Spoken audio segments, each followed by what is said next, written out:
Hello, good morning, good afternoon, good evening, wherever you're joining me. And today's shiur class is going to be on the Talmud Bavli Chullin, and this is Steinsaltz edition. I'm going to dive straight in on Daf 29, Amud A. And it starts in the middle of a sentence, so I'm going to just track back to the previous Amud. The Gemara suggests, and common here another proof contrary to Rab's opinion from above. If one cut half the windpipe and then interrupted the slaughter, but then equivalent to duration of the slaughter of another animal, and then complete the slaughter, his slaughter is valid. So what does this mean? As long as the majority of the windpipe is not deficient, the animal is not a terefa. So by that it's defining one qualification for terefa is the majority of the windpipe being cut. Because the majority of the windpipe is not being cut, is not deficient, the animal is not terefa. It's anything from a cut on any other part of the animal's body. At this stage, the assumption in the Gemara is referring to the slaughter of an animal, for which both some animals must be cut.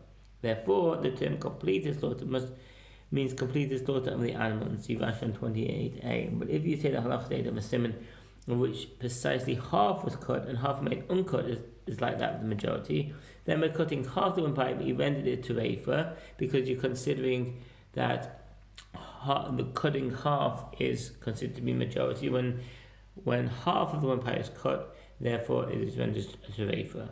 It says it right here, because as though the majority of the windpipe is severed. The Gemara answers, do you hold that this bright is referring to the slaughter of an animal? No, it's referring to the slaughter of a bird, which requires the cutting of only one simon. Whatever way you look at it, the slaughter should be valid. Both mima nafshachoi, until the slaughter of a bird invalid is slaughter only during the cutting of the gullet. Excuse me.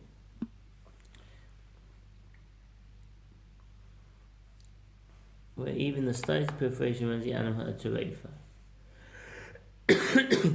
The lachazeda of a simon of which precisely half was cut and half remained uncut is like that of the majority, but he has performed the cutting of the majority and the slaughter is valid. And if the lachazeda of a simon of which precisely half was cut and half remained uncut is not like that of the majority, then cutting half the simon he did not perform any action which rendered an animal a terefa. The Gemara suggests, common here another proof to Rav's opinion from a Baita. In the case where half the windpipe was deficient prior to slaughter, and slaughter added to that deficiency, incision of any size, and completed his slaughter is valid. And if you say the halacha says that a simon of which precisely half was cut and half remained uncut is like that of the majority, the animal is terefa. As half his windpipe was deficient before the slaughter, Rav said the matter of terefa is different, as you require a majority that's clearly visible. What does this mean? If one cuts the majority of one of the simon in a bird, or the majority of both simon in an animal, slaughter is valid. Even if only one hairbreadth more than half a simon was cut, it is sufficient, according to the Gemara's explanation of the Mishnah. Some earlier and later commentators rule stringently and hold that a conspicuous majority of simon must be cut. Hairbreadth is not sufficient, therefore in all cases that will not lead to significant financial loss, one must rule stringently. Others rule stringently even in the case that it will result in significant loss, and that's from the Ramah Sefer Kedusha, Shechita 111, Shulchan Aruch Day 21:1, and the Pri Chodesh, and the bird hated there. Besides, half the windpipe is deficient, it does not appear to be a majority. By contrast, with regard to slaughter, the state of half is like that of the majority.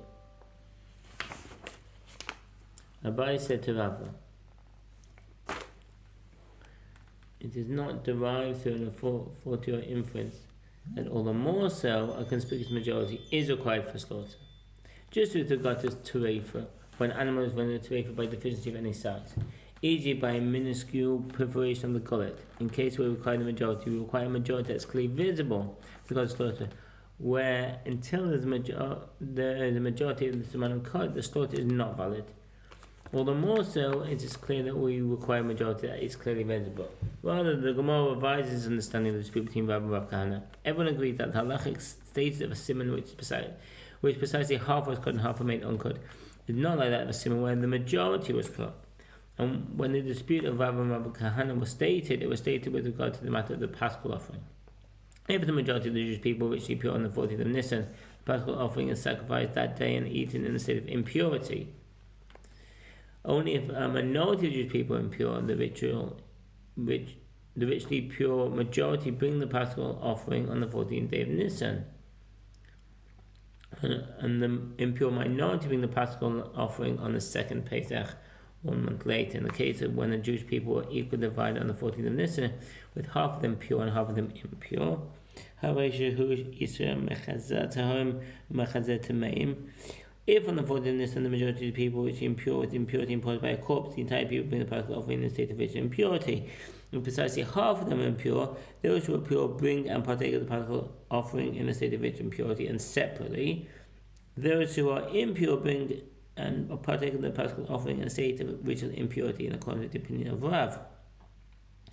So this is saying even the impure, that's of its half, the impure separate, but still partake.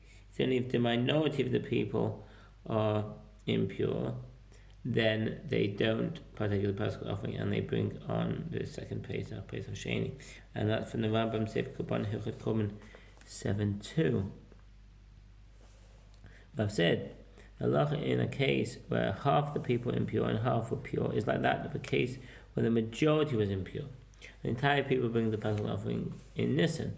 Avkana said halacha in the case where half the people were impure and half were pure is not like that of a case where the majority was impure. Therefore, those who are pure bring the Paschal offering on the 14th of Nisan.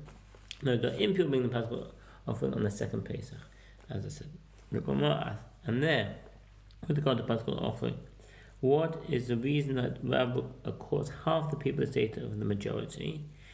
It is, as it is written, any man who shall be impure by reason of a corpse shall observe the Passover to the Lord. On the 14th day of the second month at evening they shall observe, and that's from the Torah, Numbers 9, 10 to 11, from which is derived that the impure person is deferred to observe the second Pesach, but which the impure congregation is not deferred. If individuals, i.e. the minority of the congregation, are richly impure, with impurity imparted by a corpse, on the 14th of Nisan arrives, and they are unable to bring the Paschal offering, they bring the Paschal offering on the second Pesach on the 14th of Iyar. Roman Sefer Vod Hilchot Beit HaMikdash 4:16. To compare the state of half of the people is that of a congregation, not that of a collection of individuals. Excuse me. The mission teaches, if one cut the majority, when sorting sacrificial animals, one cuts both simonim, and the majority of each, so the blood can be received in a vessel. When pinching the neighbor of a bird sin offering, one cuts one of the simonim, the majority of one of them. When pinching the neighbor of the bird offering, one cuts both simonim, and the opinion of the rabbi cited 21b Rambam Sefer Avod Hilchot Matzah Kabbalah 6:23-7-6. In a bird, or the majority of the simonim in an animal is valid. The Gemara asks, we already learned this on another occasion. In the first clause of the Mishnah, the halacha states of the majority of one simon is like that of the entire simon. Why is the redundancy necessary? The Gemara provides a mnemonic, a simon, a mnemonic does not appear in early manuscripts of the Gemara. It was apparently added later by the printers. The last letter of the mnemonic, hey, does not represent any of the Amoraim who expressed an opinion of ensuing discussion.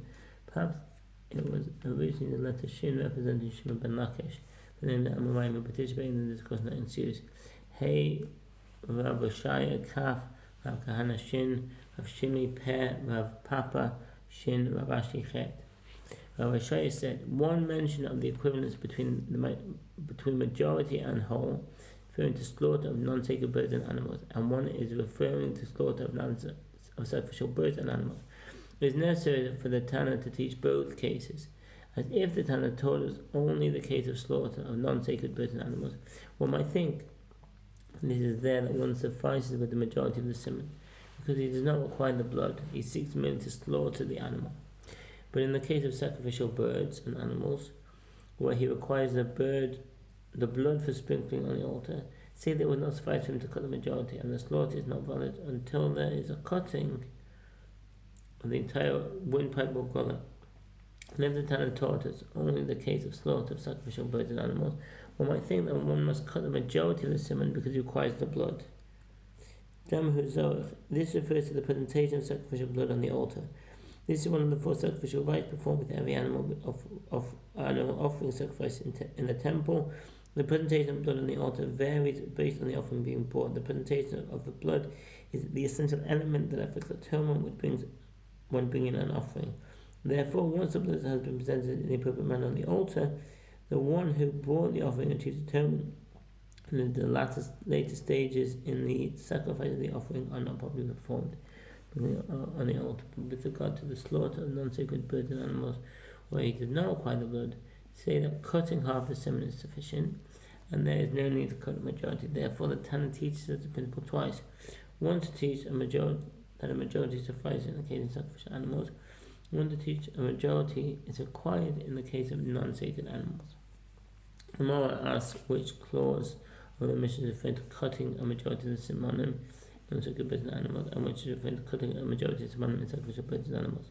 Rav Kahana said, it stands to reason that the first clause of the Mishnah is referring to the slaughter of non-sacred birds and animals, and the latter clause is referring to the slaughter of sacrificial birds and animals.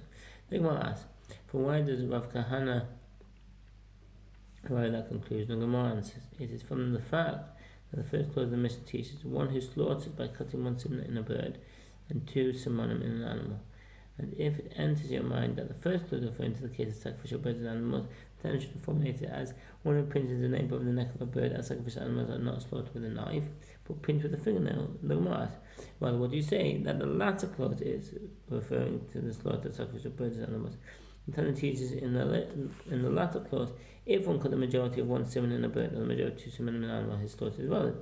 If the reference is to sacrificial birds and animals, the Tana should have formulated it, its pinching is valid. No answer, this is not difficult, since the Tana concluded with the mention of the slaughter of an animal. He also taught the slaughter is valid, which is referring to the sacrificial animal. But in the first clause, since the Tana stands to begin with the case of a bird, if it enters your mind that the reference is sacrificial birds, the Tana should have formulated it on the pinches the nape of the neck of the bird. I'm going to have to end here. Thank you for listening, and if anybody wants to me to say the name of a person who's passed away for your site, a friend or family member, I can say the share in their merit for the benefit of their neshama, their soul. So please let me know. You can email me, message me directly, put a comment. Take care and all the best. I'm wishing only peace for Israel at this troubled time.